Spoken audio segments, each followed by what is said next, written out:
Normal kenyam ka nasin content barochme bajaling ke jen gwasme de koradan palpin karojadan banaling rojaban ke jen gwasme chala no thaaluɔ ke geng ke ni ke nichi kenyen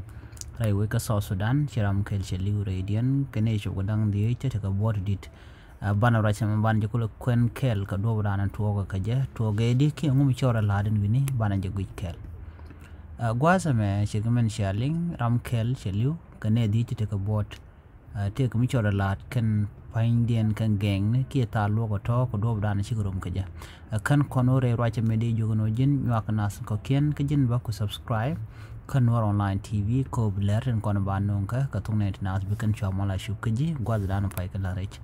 bana rache me bana shukwen kel chiramen chalim gwasmo charam kel shajanak kane dhieec te ka bot kor thaaluɔ ke ne la geng ne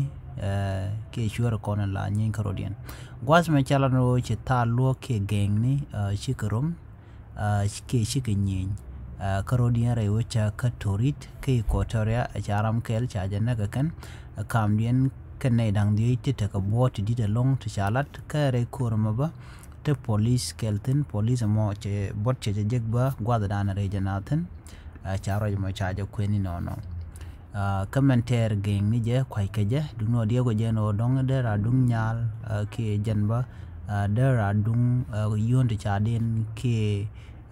dung kwang ke dung tap ka ba charo mo chaja kwen no jando branan chire ko mo chor lat keje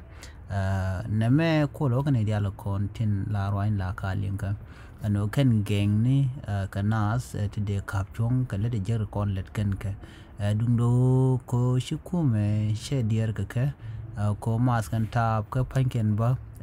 mai kanat ba ka sha ka bukum le ko South Sudan no mo ba jaga ka ko bi kare na kam ken karor dien ko kan wo kan yin gwa pa de ka shu bona mo kana bon dien chu churum ga jan gwal dan yet karor dien ten kana wanye ni kan ga yamani lo na kanuru dien na ga sharam ko chai nag ne gwasmo kane dang di te re dul walan tama ka jan police officer